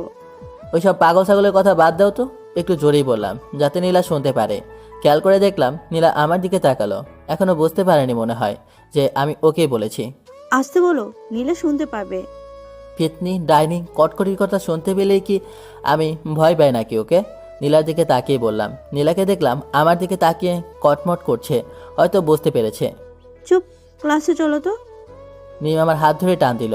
নীলার দিকে তাকিয়ে দেখলাম এখনো আমার দিকে তাকিয়ে আছে। আবার দেখি আমার হাতের দিকে তাকায়। জ্বলছে নাকি ভেতরে ভেতরে কে জানে। ক্লাসে আমি আর মিম পাশাপাশি বসেছি। কিছুক্ষণ বাদে দেখলাম নীলা একবার ক্লাসের সামনে থেকে ঘুরে গেল। জানি না কেন আসছিল। ভার্সিটি শেষে ক্লাস থেকে বের হয়ে দেখি নীলা সেই জায়গায় এখনো আছে। সিয়াম চলো ক্যান্টিন থেকে ঘুরে আসি, একসাথে আজ কফি খাবো। নীলা দেখলাম আমাদের দিকে তাকিয়ে আছে। আমিও আর না করলাম না। দুজনে মিলে ক্যান্টিনে বসে একসাথে কফি খেলাম। তারপর মিমের সাথে অনেকক্ষণ ঘোরাঘুরি করে বাড়িতে আসতে দেরি হয়ে গেল। বাড়ির ভিতরে ঢুকে তো আমি অবাক। দেখি নীলা শাড়ি পরেছে, বাবা খাবার টেবিলে বসে আছেন আর নীলা বাবার প্লেটে খাবার পেয়ে দিচ্ছেন। কি রে সিয়াম, আজকে এত দেরি করলি কেন আসতে? আয় খেয়ে নে, বৌমা নিজের হাতে রান্না করছে, খেয়ে দেখ কি স্বাদ হয়েছে। যত রান্না অবাক হয়েছি, এখন তার থেকে আরও বেশি অবাক হচ্ছি যে নীলা রান্না করতে পারে। আব্বুর কথা মতো খেতে বসলাম। এই নে খা। আব্বু আমাদেরকে এগিয়ে দিতে গেল। বাবা আপনি খান, ওইগুলো সিয়ামের জন্য আমি তুলে রেখেছি। বলে নীলা আমার দিকে তরকারি বাটি এগিয়ে দিল। আমিও খাবারগুলো প্লেটে নিয়ে যেই গালে দিয়েছি, আমার কি আর চলে। এত পরিমাণ ঝাল দিয়েছে যে মনে হচ্ছে বাজারের সব মরিচের গুঁড়া আমার তরকারিতে। না পারছি ঝালে চিৎকার করতে, না পারছি উঠে যেতে, কারণ আব্বু বসে আছে পাশে। কষ্ট করে কোনো রকম চাবাচ্ছি। কি রে সিয়াম, তোর চোখ দিয়ে পানি বের হচ্ছে কেন? খুশিতে আব্বু, আসলে অনেক দিন এরকম খাবার খায়নি তো, তাই খুশিতে চোখ দিয়ে পানি বের হচ্ছে। নাক টানতে টানতে ঝালের চোটে চোখে পানি নাকের পানি এক হয়ে গেছে। নাও আরো বেশি করে খাও। বলে নীলা আমার প্লেটে আরও বেশি করে তুলে দিল। নীলার মুখের দিকে তাকালাম, চোখে পানি থাকায় ঝাপসা দেখছি। কোনো রকমে গেলে সোজা বাথরুমে গিয়ে পানি ছেড়ে দিয়ে গাল হা করে নিচে বসে আছি। ঝালে তো আমার সারা শরীর জ্বলছে। এই মেয়ে তো দেখি আমার জীবন একেবারে টানা টানা করে ছাড়বে। বিকেলের দিকে নিজের রুমে উদাম শরীরে চিত হয়ে শুয়ে আছি। এখনও আমার মুখে ঝাল হয়ে আছে আর সারা শরীর জ্বলছে। ফ্যানটা ছেড়ে দিয়ে হাঁ করে ফ্যানের দিকে তাকিয়ে শুয়ে আছি। হঠাৎ করে চোখটা কেমন যেন বন্ধ হয়ে আসলো। মনে হয় কেউ আমার গালের মধ্যে পানি ঢালছে। আমি কাঁচতে কাঁচতে উঠে বসলাম। দেখি নীলার হাতে মগ নিয়ে দাঁড়িয়ে আছে। আপনি আমার গালে পানি দিলেন কেন? আমার গলার ভিতর অবধি পানি চলে গেছে। বিছানায় ঘুমাতে কে বলেছে তোকে? আর এইসব কি? যা তাড়াতাড়ি জামা গায়ে দে। আমার বাড়ি, আমি ওদাম থাকবো না বিছানায় ঘুমাবো, সেটা আমার ব্যাপার, আপনার কি? আচ্ছা ঠিক আছে, তুই থাক, আমি তোর বাবাকে গিয়ে বলে দিই। না না, যাচ্ছি। আমার বাড়ি, আমার সব কিছু, আর আমার উপরেই খবরদারি। না জানি আরও কি আছে কপালে। একটা টি শার্ট পরে দেখি নীলা আয়নার সামনে বসে মুখ ময়দা মাখছে। বুঝি না মুখে এত ময়দা মাখার কি আছে। এই বিকাল করে সে আবার কোথায় যাবে? কি ব্যাপার, আপনি মুখে ময়দা মাখছেন কেন? বলেই দাঁতে দাঁত চেপে ধরলাম। না জানি কি বলে ফেলেছি। আই কি বললি তুই? না মানে আমি বলছিলাম যে কি বিকাল করে মুখে মেকআপ নিচ্ছেন, কোথাও যাবেন নাকি? বাড়িতে যাব। আচ্ছা, একটা স্বস্তির নিশা ছাড়লাম। যাক, অন্তত কয়েকটা দিন শান্তিতে থাকতে পারবো। মনে মনে খুশি হচ্ছি। অত খুশি হবার দরকার নেই, তুইও যাবি আমার সাথে। কথাটা শুনে যেন মুখের হাসিটা উড়ে গেল। আমি যাব মানে? যাবি। আমি ওখানে গিয়ে কি করব? শুধু শুধু আপনি বিরক্ত বোধ করবেন। আপনি চলে যান। বলছি না বেশি কথা বলবি না, তাড়াতাড়ি রেডি হ। কথাটা বলেই নীলা বাইরে বের হতে লাগলো। আমি বাইরে অপেক্ষা করছি, তাড়াতাড়ি আসো। কথাটায় কেমন যেন শকড হলাম। তুমি করে বললো মনে হলো, নাকি সেটা আমার মনের বলতে পারবো না। কি হলো সিয়াম, কোথায় যাবি? বৌমা ডাকছে যে। এবার বুঝতে পারছি কেন তুমি করে বললো। দেখুন না বাবা, বাড়ি থেকে আব্বু ফোন করে বলেছে তারা নাকি আমাদের বিয়ে মেনে নিয়েছে, আজকে বিকালেই যেন যায়, কিন্তু সিয়াম যেতে চাইছে না। আমি তো শুধু অবাক হচ্ছি, ওর বাবা নাকি মেনে নিয়েছে। আরে ওর বাবাই তো বিয়ে দিল। কি রে সিয়াম, সত্যি নাকি? জি। তাহলে যা, বৌমার সাথে না করছিস কেন? ওর নাকি ভয় করছে। সিয়াম, তুই ছেলে হয়ে ভয় পাচ্ছিস, বিয়ে করার সময় ভয় কোথায় ছিল? তুমি যদি আমার জায়গায় থাকতে তাহলে বুঝতে পারতে। যা, তাড়াতাড়ি তৈরি হয়ে নে। কি আর করার, তৈরি হয়ে চলে আসলাম নীলাদের বাড়ি। আগে কখনো আসিনি। বাড়িটা দোতলা বিশিষ্ট, বাইরে থেকে দেখতে বেশ সুন্দর লাগছে। ভেতরে ঢুকতে যাব, দেখি এক মধ্যবয়স্ক মহিলা দাঁড়িয়ে আছে। মনে হয় নীলার মা, কারণ সেদিনের ওই ঘটনার দিন তিনি সেখানে ছিলেন না। নীলা সোজা ভিতরে চলে গেল, আমি বাইরেই দাঁড়িয়ে আছি। তুই ভেতরে আসলি আর ওকে আসতে বলবে কে? কি হলো, তুমি বাইরে দাঁড়িয়ে আছো কেন? ভিতরে আসো। বাহ, তুমি করে বলছে, ভালোই তো। আমিও ভিতরে আসলাম। কেমন আছো বাবা? জি মা, ভালো। আপনি কেমন আছেন? ভালো। বাড়ির সবাই কেমন আছে? ভালো আছে। আপনার শরীর ভালো আছে? আছে, কিন্তু মনটা খারাপ। কেন? এই যে তুমি আমার মেয়েকে নিয়ে পালিয়ে গেলে কেন? মা কি তা সহ্য করতে পারে? কি বলে, আমি নাকি নীলাকে নিয়ে পালাচ্ছি? তাহলে কি সত্যি কথাটা কেউ বলেনি তাকে? যাই হোক, নীলার সাথে রুমে আসলাম। দেখি রুমের চারপাশে নীলার ছবি লাগানো। রুমটাও বেশ গোছানো, হয়তো আবার আমরা আসবো বলে গুছিয়ে রেখেছে। শোনো। জি বলো।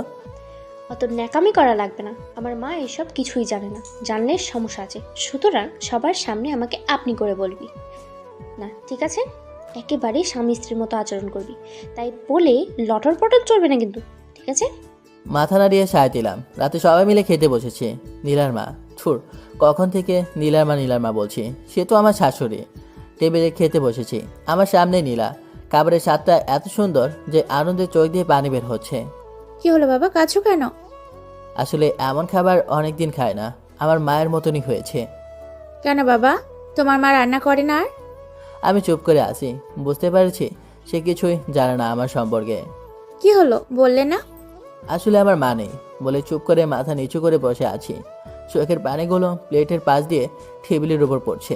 অনুভব করলাম কেউ আমার পিঠে হাত রাখলো। তাকে দেখি শাশুড়ি, তার চোখে পানি দেখা যাচ্ছে। বোকা ছেলে, এত বড় হয়ে গেছো এখনো কান্না করছে। কেমন মেয়ে মানুষের মতো। আমিও তো আরেক মা এখন থেকে। খেয়ে নাও। খাওয়া দাওয়া শেষে রুমে এসে যে বিছানা করে শুতে যাব, নিচে ঘুমানোর দরকার নেই, উপরে আসো। আমি তো রীতিমতো অবাক। আমি আর নীলা এক খাটের ওপর পাশাপাশি। খাটের উপরে শুতে দেওয়ার মানে এই না যে সব কিছুর পারমিশন দিয়েছি। মাঝে কোলবালিশ থাকলো, এটা পার হয়ে আসলে কুচি কুচি করে ফেলবো। বিছানায় শুয়ে পড়লাম। নীলাদের বাড়িতে যে কয়দিন ছিলাম, শাশুড়ির কাছ থেকে জামাই আদর পেয়েছিলাম, সেই রকম। নীলা অনেক ভালোভাবেই ছিল। ইস, নীলা যদি সবসময় তেমনই থাকতো। বাড়িতে আসে সকালে, রুমের মধ্যে বসে আছি। তোকে এত ন্যাকামি করতে বলেছিল কি আমার বাড়িতে? মানে বুঝলাম না, আমি আবার কি করেছি? কি করেছিস মানে? খুব ভালো লাগছিল তাই না? আর আমি ছিলে, মনে রাখিস এখন থেকে তা আর হবে না। বুঝলাম না, বাড়িতে আসার পর থেকে নীলা আবার কি হলো? পরের দিন রেডি হয়ে ভার্সিটি যাব ভাবলাম। আমি নীলা আজকে একসাথে যাব, কিন্তু তার হলো না।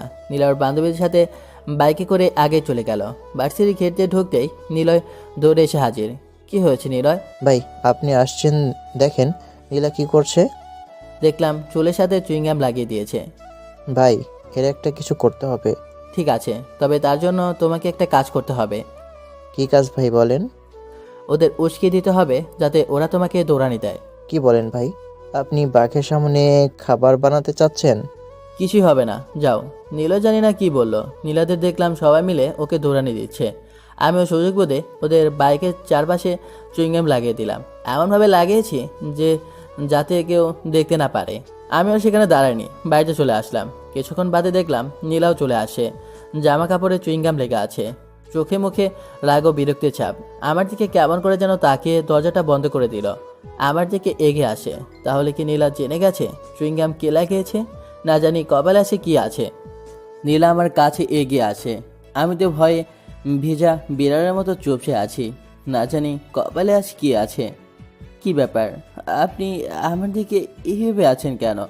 আর কাছে আসলেন কেন? আসছি কেন জানিস না কি করেছিস তুই? আমি আবার কি করলাম? এগুলো কি করেছিস? কি বলছেন? আমি আবার এইগুলা কখন করলাম? কখন করলি মানে? ভার্সিটিতে বাইকের সাথে লাগিয়েছিল কে? সেটা আমি কিভাবে বলবো? ভালো সাজা হচ্ছে আমার সাথে। কি আর করার, পুরো অসভ্যতামি আর বাদ দেওয়া যায় না। তাছাড়া তো নীলা এখন আমার বউ, তাই আবারও লিপ কিস করে দিলাম। দেওয়ার সাথে সাথে নীলা আমাকে জোরে ধাক্কা দিল। পেছনে দেয়াল থাকায় মাথাটা সোজা দেয়ালের সাথে লাগলো। মনে হলো তারপরে কি হয়েছে আমার আর মনে নেই। যখন জ্ঞান ফিরল তাকে দেখি আমি হাসপাতালের কেবিনে শুয়ে আছি, মাথায় ব্যান্ডেজ করা। পাশে নীলা বসে আছে, অন্যদিকে মুখ করে। অনেক বাংলা ছবিতে দেখেছি কারো মাথায় যদি আঘাত লাগে তা নাকি মেমোরি লস হয়ে যায়। ভাবছি তেমনি একটু অভিনয় করলে কেমন হয়, তাহলে নীলারও মন মানসিকতা বুঝতে পারবো। দেখলি আমাকে কিস করার ভালো সাজা?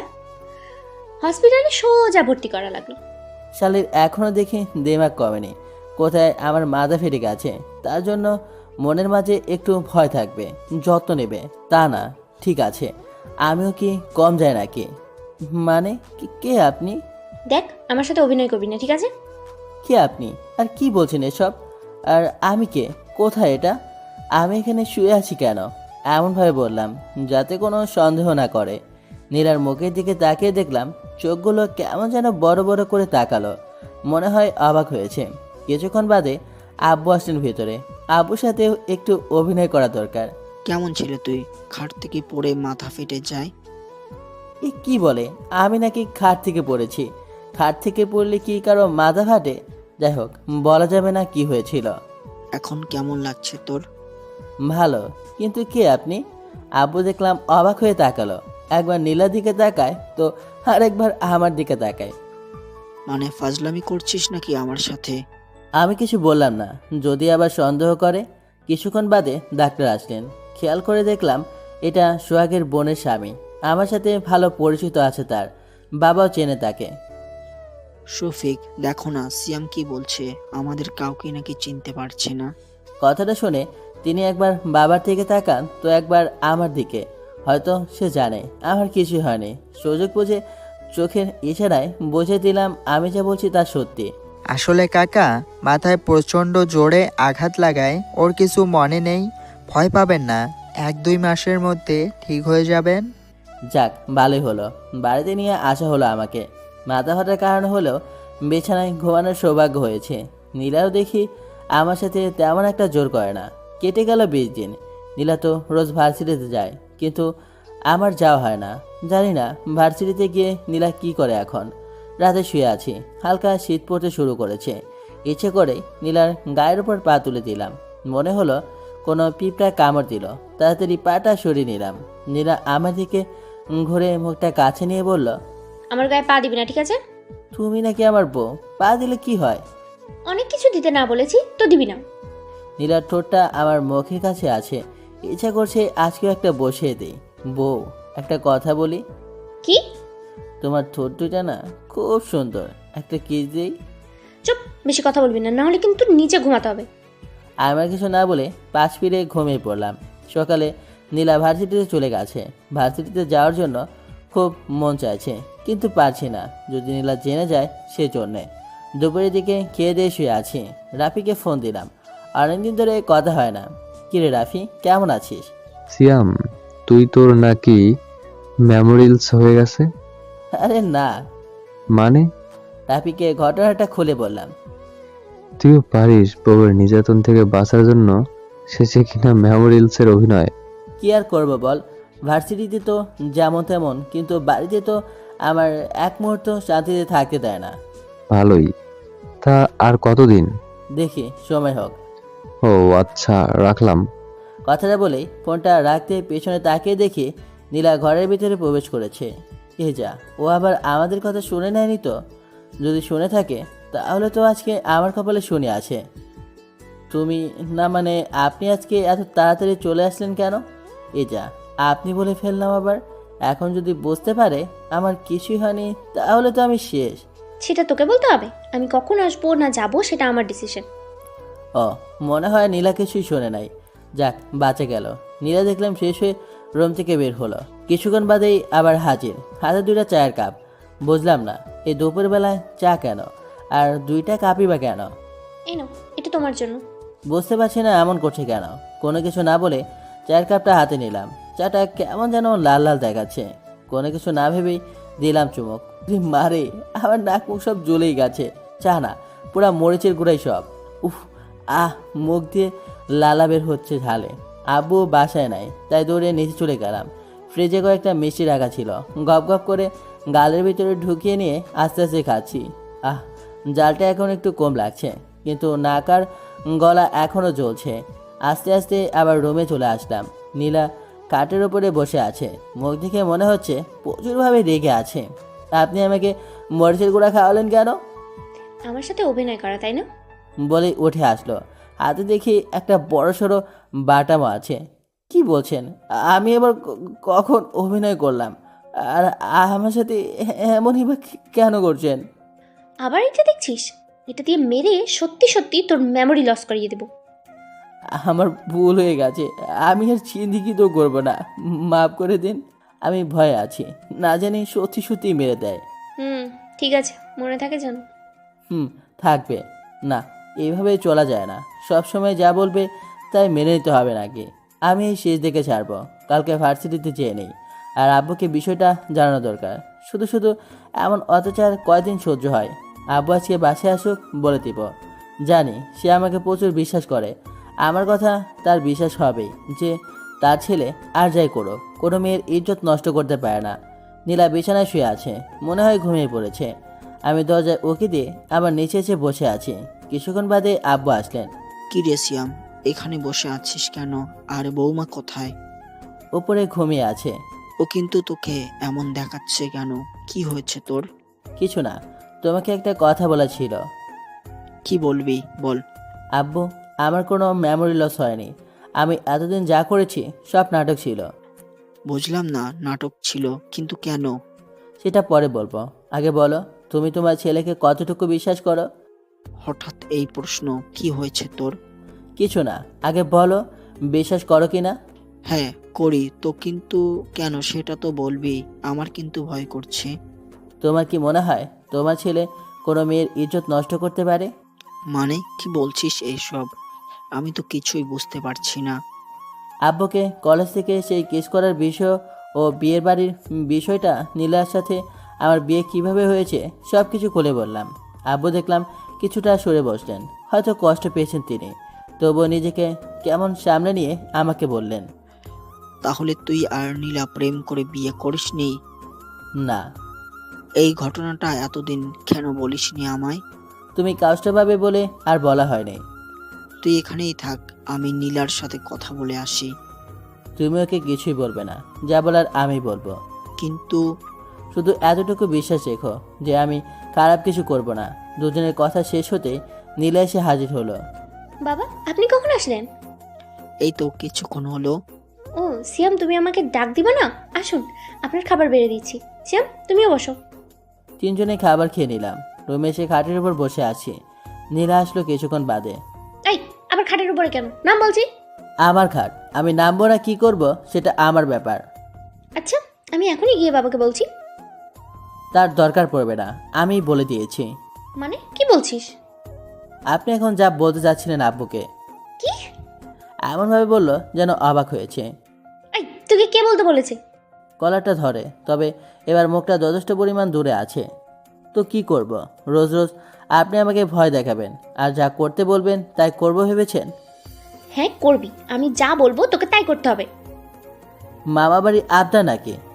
আগে বল, তুই বাবাকে বললি কেন? আপনি তো একদিন না একদিন বলে দিতেন, তাই আমি বলে দিয়েছি। কে বলেছে আমি বলে দিতাম? আমি তো তোকে ভয় দেখানোর জন্য বলতাম। মানে? তুই আমাকে ভার্সিটির সকলের সামনে কিস করেছিলি, যার জন্য তোকে শাস্তি দেওয়ার জন্য বিয়ে করেছিলাম, আর তোকে ফাঁসানোর জন্য উপায় খুঁজছিলাম। আর তুই কি বলে দিলি বাবাকে? উনি কষ্ট পাবে না এখন? কষ্ট পেলে আমার বাবা পাবে, আপনার কি? আমার কি মানে? উনি আমার শ্বশুর হন। তাছাড়া তোর সাথে আমার শত্রুতা রয়েছে, ওনাকে বললি কেন? না বলে কি করব? আজকে আপনি আমার সাথে কি করেছেন? আমার মুখটা এখনো জ্বলছে। বলবো, 100 বার করবো। পারলে তুইও করিস, শুধু এতটুকু মনে রাখবি, যা দিবি তার থেকে বেশি পাবি। ঠিক আছে, সেটা দেখা যাবে। এখন নিচে চল। কেন? যাবি নাকি মারবো? হাতে আবারও সেই বাটামটা নিয়ে, এই, না না, যাচ্ছি। বাবা, আপনাকে একটা কথা বলার ছিল। কি? সিয়াম আপনাকে যা বলেছে সবই সত্যি, কিন্তু একটা কথা বলেনি। কি? আসলে আমি সিয়ামকে ভালোবেসে ফেলেছিলাম। সিয়ামকে বিয়ের কথাও বলেছিলাম, কিন্তু ও না করে দেয়। সেই জন্যই আমি এমনটা করেছিলাম। আব্বু আমার দিকে তাকালো। আমি মাথা থেকে না করেছি। আর অবাক হচ্ছি, মায়া বলে কি ও নাকি আমারে ভালোবাসে। ভালোবাসার তো কোনো বহিঃপ্রকাশই দেখলাম না। নাকি ওর মরিচের গোড়া বাটাম ওইগুলারে ও ভালোবাসা বলছে। বাবা, দেখেছেন, ও এখনো না বলছে। আপনার যদি বিশ্বাস না হয় তো আমার বান্ধবীদের সাথে কথা বলে দেখুন। আরে ওর বান্ধবীগুলাই তো আমাকে ফাঁসাইছে, ওদের কাছে আর কি শুনবে। সিয়াম, এটা কি সত্যি? এখনো না করবে। আপনি চাইলে আমার বান্ধবীদের সাথে কথা বলুন। ঠিক আছে মা, তুমি ঘরে যাও, আমি বিষয়টা দেখছি। না বাবা, আপনি ওকে কিছুই বলবেন না। ওর কষ্ট হলে যে আমারও কষ্ট হয়। হ, আমার বাল্লা হয়। শালি আমার জীবন তেনা তেনা বানায়া এখন ভালোবাসা দেখানো হচ্ছে। ঠিক আছে, বাড়িতে কিছুই বলবো না, কারণ আব্বুর জন্য বলা হবে না। ভার্সিটিতে যাবা না কালকে? সেখানেই দেখে নেব। আচ্ছা, তোমরা দুইজনেই ঘরে যাও। আর সিয়াম, বৌমাকে যদি এরপর থেকে কিছু বলিস তো তোকে বাড়ি থেকে বের করে দেব। তুমি একটা মেয়ের জন্য আমাকে এ কথা বলতে পারলে? বলে রুমের দিকে হাঁটা দিলাম। নীলার মুখের দিকে তাকিয়ে দেখলাম এক বিজয় হাসি তার মুখে। ঠিক আছে, আমিও দেখে নেব। রুমে চলে আসলাম। নীলাও আসলো। কেমন দিলাম? এখন কোথায় যাবো চান্দু? ঠিক আছে, আমি দেখে নেব। তুই আর কি দেখবি? আমার যা দেখার আমি তো দেখেই নিয়েছি। আবার নিচের দিকে তাকিয়ে, এই ভালো হবে না কিন্তু। কত বড় ফাজিল মাইয়া। বিড়বিড় করে কি বলছিস? বলছিলাম আজকে কি বার? কেন? না মানে কপালে তো আজকে শনি দেখছি, তাই ভাবলাম শনি দশা হয়েছে। আরো কত কি হবে। রাত 12টা বাজে। নীলা খাটের ওপরে শুয়ে আছে আর আমি নিচে। শীত পড়ছে, তাই নিচে শোয়ার জন্য ঠান্ডা লাগছে। না, এভাবে নিচে থাকা যাবে না। যেভাবে হোক ওপরে ঘুমাইতেই হবে। আস্তে করে রুমের দরজাটা খুলে স্টোরুমে গেলাম। অনেক ময়লা হয়ে আছে ঘরটি। চারপাশ দিয়ে তেলাপোকা ও অন্যান্য ছোটোখাটো পোকামাকড়। 3টা তেলাপোকা নিয়ে রুমের ভিতরে এসে কম্বলটা হালকা উঁচু করে নীলার পায়ের কাছে ছেড়ে দিয়ে নিচে শুয়ে আছে। আমি উঠে রুমে লাইটটা জ্বালিয়ে দেখি নীলা বসে আছে। পাগলা এখনো কম্বলের ভিতরে আছে। কি হলো, চিৎকার দিলেন কেন? পায়ে মনে হলো কিসে যেন শুশুড়ি দিল।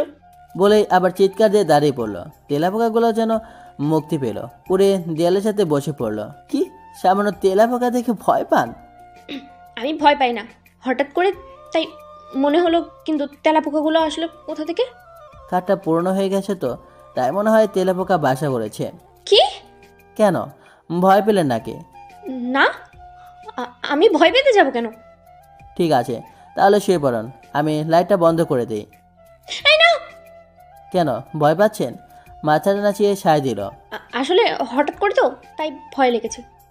বলছিলাম আজকের মতো তুইও উপরে ঘুমা। না না বাবা, আমি নিচেই ভালো আছি। তুই কি আসবি নাকি আমি নিচে যাব? থাক, আপনাকে আসতে হবে না, আমি উঠছি। বিছানে উঠে পাশ ফিরে শুয়ে পড়লাম। মুখে বিজয়ের হাসি। নীলা, এখন তুমি কোথায় যাবে? সবে তো শুরু, সামনে আরো কি কি দেখতে হবে তোমাকে। আজকে একটু সকালে ঘুমটা ভেঙে গেছে। উঠে দেখি নীলা এখনও ঘুম থেকে ওঠে নাই। মাথায় আবারও রাতে সেই শয়তানি বুদ্ধিটা জেগে উঠল। চারপাশটা খেয়াল করে দেখলাম তেলাপোকা 2টা ঘরের এক কোণায় দেয়ালের সাথে বসে আছে। ধরে আবারও কম্বলের ভিতরে দিয়ে বাথরুমে চলে আসছি ফ্রেশ হতে। কিছুক্ষণ বাদে একটা চিৎকারের আওয়াজ আসলো। আমি তো খুশিতে গোলমোলো হয়ে গেছি। যাই হোক, ইচ্ছা করেই আজকে বাথরুম থেকে দেরিতে বের হলাম। দরজার সামনে দাঁড়িয়ে তো আমি শেষ। যা দেখলাম তা দেখার জন্য হয়তো আমি প্রস্তুত ছিলাম না। নীলা দেখি সেই বাটামটা নিয়ে তেলাপোকা 2টারে মায়েরা একেবারে আলুভর্তা বানায় ফেলছে। শালার তেলাপোকা, আমাকে আর শুশুড়ি দিবি? বলে আরেকটা বাড়ি দিল। বাড়ি দেওয়ার সময় তো আমি নিজেও ফাল দিয়ে উঠছি। আমি তো বেচারা তেলাপোকার দিকে অসহায়ভাবে তাকিয়ে আছি। আজ আমার জন্য তেলাপোকা 2টার এই অবস্থা। না জানি আমাকে আবার মরার পরে অভিশাপ দেয়। মেয়েটার মনে একটুও মায়া দয়া নাই। তেলাপোকাগুলারে আলো ভর্তার মতো করে ফেলেছে। এখন যদি নীলা জানতে পারে যে আসলে খাটে কোনো তেলাপোকা নেই আর আমি ওর সাথে এমন করেছি, না জানি কি হবে। একভাবে তাকিয়ে আছে তেলাপোকাগুলার দিকে। কি হয়েছে? ওভাবে তাকে কি দেখছিস? নীলার কথায় হুঁশ পেল। না কিছু না, তেলাপোকাগুলারে দেখছিলাম। কেন? আপনার একটু হাত কাঁপলো না তেলাপোকাগুলা মারার সময়? না, সাহস কত বড়, আমার পায়ে শ্বশুরে দেয়। তেলাপোকাগুলা কি আর জানতো? জানলে তো মনে হয় না আর আপনাকে সুড়সুড়ি দিত। জানবে না মানে? জানতে হবে, নাইলে এই অবস্থা হবে। আর হ্যাঁ, দেখে রাখ, আমার সাথে লাগতে আসার কথা বলা চাই, তোরও এমন অবস্থা হতে পারে। আমি কিছু না বলে দাঁড়িয়ে আছি।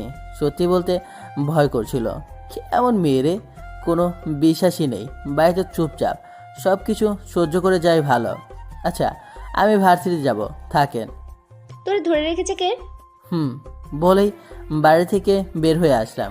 রাস্তার এক পাশে দিয়ে হাঁটছি, হঠাৎ মনে হলো কে যেন পেছন থেকে মাথায় একটা থাপ্পড় দিল।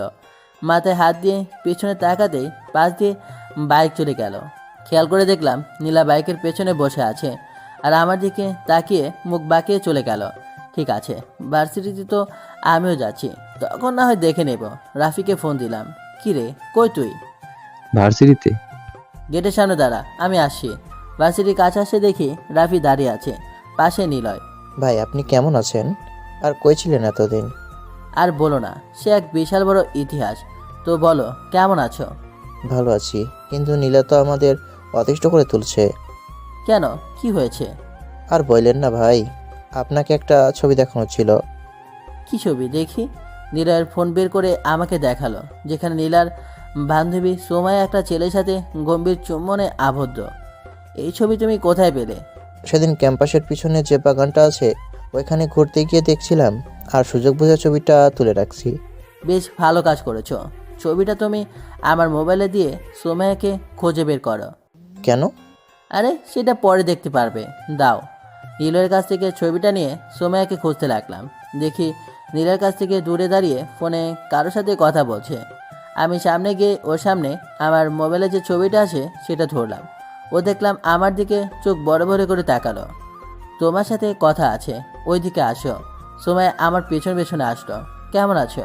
ওই কুত্তা, তোর সাহস কি যে আমাকে তুমি করে বলিস? আর ছবি কই পাইলি? আরে আস্তে কথা বলো, মানুষ শুনতে পাবে। নিলয়, তুমি একটু ওইদিকে যাও, আমি ওর সাথে কথা বলবো। আচ্ছা ভাই। তুমি তো আমার বউয়ের বান্ধবী, তাহলে আমার কি শালি, তাই তো? ওই মুখ সামলে কথা বলবি। আরে মাথা ঠান্ডা করো, রাগো কেন মোর শালিকা? ছবিটা কত সুন্দর হয়েছে, দেখো। ছবিটা কই পাইলি? বলছিলাম ছবিটা যদি পুরো ভার্সিটিতে ছড়িয়ে দেই তাহলে কেমন হয়? খুন করে ফেলবো তোকে। ছবিটা ভার্সিটির যে অফিসিয়াল ফেসবুক পেজ আছে ওখানে ছেড়ে দেই। এই না না, এমনটা করবেন না প্লিজ। এই তো লাইনে আসো। আপনি ছবি কোথায় পেলেন? সেটা বড় কথা না, বড় কথা হলো তোমাকে আমার জন্য একটা কাজ করতে হবে, না হলে ছবিটা ছেড়ে দেব। কি? এই কাগজটা নিয়ে গিয়ে নীলার পেছনে লাগিয়ে দিতে হবে। কি আছে কাগজে? তেমন কিছু না, শুধু লেখা আছে আমি একটা চোরনি, সবাই সাবধান। কি? নিজের বউয়ের গায়ে এসব লিখতে লজ্জা করে না? কিসে লজ্জা, বউ তো নামে। তাছাড়া ভার্সিটির কেউ তো আর জানে না, যা বলছি করো। যদি না করি তাহলে? ঠিক আছে, আমি ছেড়ে দিচ্ছি। এই না না, আমি যাচ্ছি। সুমাইয়া দেখলাম নীলার কাছে গেল, সবাইকে কি যেন বলল, তাই ওরা ক্লাসের দিকে হাঁটতে থাকলো। নীলা সুমাইয়ার পিছনে হাঁটছে। সুযোগ বুঝে সুমাইয়া নীলার পিঠে কাগজটা লাগিয়ে দিল। আমি তো মনে মনে শয়তানি হাসি দিচ্ছি। নীলা যত সামনে এগোচ্ছে সবাই কেমন করে যেন তার দিকে তাকাচ্ছে আর হাসাহাসি করছে। কি দিলেন ভাই? এবার বুঝবে কেমন লাগে। বলেই নীলয় হেসে উঠল। নীলাকে দেখলাম চারপাশে ভালোভাবে তাকাচ্ছে, হয়তো বুঝতে পারছে না কেন সবাই তার দিকে তাকিয়ে হাসছে। সোমায়াকে কি যেন জিজ্ঞাসা করলো, সোমায়া কি যেন বলল, বোঝা গেল না। পুরো ভার্সিটিতে হাসি রোল পড়ে গেছে একেবারে। নীলার বান্ধবী রাইসাকে দেখালাম। নীলার পেছনে এসে কাগজটা তুললো, হয়তো ঠিক পেয়ে গেছে। কাগজটা পড়ে তো নীলার তেলে বেগুনে ফুলছে। তারপর নীলা সোমায়ার মাঝে কি কথা হলো বুঝলাম না। নীলা এক পর্যায়ে দেখলাম ওর গালে থাপ্পড় মেরে দিল। আহারে বেচারি সোমাইয়া, আমার তো সকালে সেই তেলাপোকার কথা মনে পড়েছে। না জানি সোমায়াকেও অমন করে। ওদের মাঝে আরও কি কথা যেন হলো। হঠাৎ করে নীলা আমার দিকে তাকালো, চোখে মুখে রাগী ভাব। ইস মারল রে, মনে হয় সোমায়া ওকে সত্যি কথা বলে দিছে। আমার তো এখন বনবাসে যাওয়া লাগবে, না হলে হতে পারে তেলাপোকার মতো আমারও আলোবর্ত করে ফেলতে পারে। নীলা দেখলাম আমার দিকে এগিয়ে আসে, আমারে আর পাইকে। আমি তো জোরে করে একটা নিঃশ্বাস নিয়ে দিলাম দৌড়। আজ 3 দিন হয়ে গেল সোহাগের বাসায় নিজেকে আত্মগোপন করে রেখেছি। সোহাগের বাসায় সোহাগের সাথে থাকা হয়, বাইরে তো ভুলেও পা দেই না। ফোনটা অফ করে রেখেছি যাতে কেউ যোগাযোগ করতে না পারে। বাইরে না জানি কি ঝড়টাই বয়ে যাচ্ছে, শুধু ভাবছি বাড়িতে কখন যাব। আব্বু একবার আসছিল সোহাগের বাসায় খোঁজ নেওয়ার জন্য, কিন্তু আমি সোহাগকে না করে রেখেছিলাম, তাই বলে নাই। সোহাগের ঘরে বসে টিভি দেখছি। আর কতক্ষণ থাকবি? বাড়িতে যাবি না নাকি? তোর কি মাথা খারাপ? বাড়িতে গেলে কি হবে ভাবতে পারছিস? আমাকে কুচি কুচি করে কেটে পানিতে ভাসিয়ে দেবে। কি সামান্য একটা মেয়ে মানুষকে দেখে ভয় পাস? ওকে সামান্য বলিস না, ও খুবই ডেঞ্জারাস মেয়ে। ওই যে দেখিস না রাস্তায় পাগলা কুকুর কি ভয়ঙ্কর, ও তার থেকেও বেশি। এত যদি ভয় পাস তো লাড়তে যাস কেন? অতটাও ভয় পায় না যে কিছুই বলতে পারবো না ওকে। আচ্ছা তাহলে আজকে ভার্সিটিতে যা, এখন অনেক সময় আছে। আজকে যেতে ইচ্ছে করছে না রে। যেতে ইচ্ছে করছে না নাকি ভয় পাচ্ছিস? কেন, তোর এখানে আছে বলে কি তোর ভাতে কম পড়ে যাচ্ছে নাকি? তা আর বলতে। শালা তুই বন্ধু নামের কলঙ্ক, তোর বাসা থেকে আমাকে বের করে দিতে চাইছিস। যে সামান্য মেয়ে মানুষকে দেখে ভয় পায় সে কিনা আমার বন্ধু? কে বলেছে তোকে? যা তাহলে। আচ্ছা ঠিক আছে, আমি যাচ্ছি। কথাটা বলে সোহাগের বাসা থেকে বের হয়ে এলাম। শালা কেমন বন্ধু, ওর বাসায় আছে বলে খোটা দিতে যায়। আমারও সময় আসবে একদিন, কিন্তু সোহাগকে তো বলে আসলাম আমি ভার্সিটিতে যাব। এখন যদি না যাই তাহলে কোথায় যাব? শ্বাস করে ভার্সিটির দিকে পা বাড়ালাম। গেটের বাইরে দাঁড়িয়ে আছি, চারপাশটা ভালোভাবে লক্ষ্য করে দেখছি নীলা কোথাও আছে নাকি। না, নীলা নেই। বুকটা ফুলিয়ে গেটের ভিতরে পা রাখলাম, যেন এক বীর পুরুষ। ভালোভাবে চোখ কান খোলা রেখে সামনের দিকে যাচ্ছি। ভাই, আপনি কোনো মানুষের জাতই না। পেছন থেকে কোনো ছেলে কণ্ঠ। কোন শালারে বললো কথাটা? বলে ঘুরে দাঁড়িয়ে দেখি নিলয় দাঁড়িয়ে আছে। কি বললে তুমি আমাকে? ঠিকই তো বলছি, আপনার মতো ভীতু মানুষ আমি আর 2টা দেখি নাই। হঠাৎ কি হলো তোমার? দেখতে পারছেন ওগুলা কি? বলে গালটা আমার দিকে এগিয়ে দিল। দেখলাম গালের 2 পাশে থাপ্পড় মারা দাগ বসে আছে। আরে তোমাকে মারলো কে? কি আর নীলা? কি বলো? কিন্তু কেন? সব আপনার দোষ। আমার দোষ মানে? সেদিন আপনি নীলার সাথে যা করছেন, সুমাইয়া নাকি নীলাকে বলছে আমি করতে বলছি, আর উনি তো আমাকে ইচ্ছে মতো ধুয়েছে। ইস, তা কোন পাউডার দিয়ে ধুয়েছে তোমাকে? ভাই, ফাইজলামি করেন না তো, গালটা এখনো ব্যথা করছে, আর সব আপনার জন্য হয়েছে। তার মানে সুমাইয়া নীলার কাছে আমার নাম বলেনি? না। Oh Sumaiya, you are the best. কি ভাবেন? কিছু না। আচ্ছা তুমি যাও, আমি এর প্রতিশোধ নেব। না ভাই, আর তার দরকার নাই। উনি যা ধুয়েছেন না আমাকে, আমি তো আর জীবনেও কোনো মেয়ের সাথে লাগবো না। কথাটা বলেই নিলয় চলে গেল।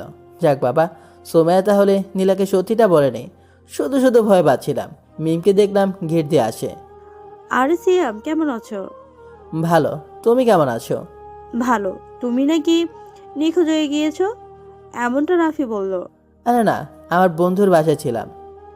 তা কারণটা কি? তোমাকে বলতে পারি যদি কাউকে না বলো তো। কি? আমি না বিবাহিত। কি বলছো তুমি? কবে? কার সাথে? নীলার সাথে। নীলা?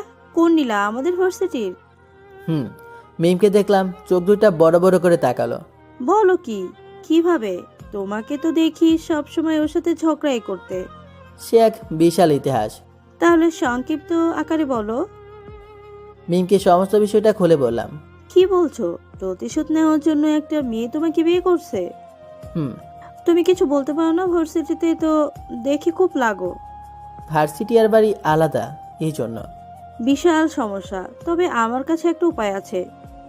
কি? তুমি নীলাকে ডিভোর্স দিয়ে দাও না কেন, তাহলেই তো সব সমস্যা মিটে যায়। কি বলছো? না হলে তোমাকে সব সময় পস্তাতে হবে। আমি কিছু বললাম না। ক্লাসের সময় হয়ে গেছে, চলো। আমার ভালো লাগছে না, তুমি যাও। মিম চলে গেল। আমি একটা গাছের নিচে বসে আছি আর ভাবছি নীলাকে কি তাহলে ডিভোর্স দিয়ে দিব, কিন্তু মন বলছে অন্য কথা। ওকে ডিভোর্স দিয়ে দিলে কার সাথে ঝগড়া করব? ভাবতে কেমন যেন একা একা লাগছে। তাহলে কি আমি নীলাকে ভালোবাসি? কিছুই বুঝতে পারছি না, ভালো লাগছে না। তাই বাড়ির দিকে রওনা দিলাম। যা হবার হবে, মেরে তো আর ফেলবে না। বাড়ির বাইরে দাঁড়িয়ে আছে, ভেতরে যাওয়ার সাহসটা পাচ্ছি না। আব্বু মনে হয় বাড়িতে নেই। দরজায় বেল দিলাম, নীলা দরজা খুলে দিল। ভালোভাবে খেয়াল করে দেখলাম নীলা নীল শাড়ি পরেছে। মুখটা কেমন যেন শুকনো, চোখে কিছু একটা হারানোর ছাপ। চোখগুলো বড় বড় করে আমার দিকে তাকিয়ে আছে। এই কুত্তা, কই ছিলি হ্যাঁ?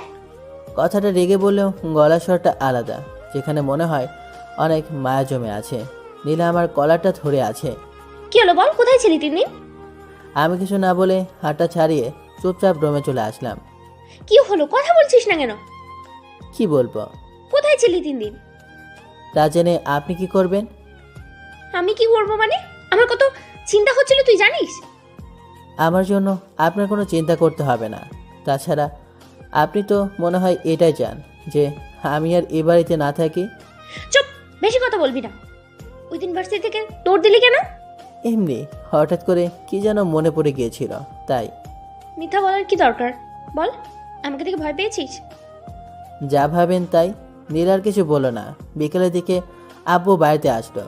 কই ছিলি এই 3 দিন? আমার এক বন্ধুর বাসায় ছিলাম। তোর কোনো এমন বন্ধুর বাসায় ছিলি যে আমি তাকে চিনি না?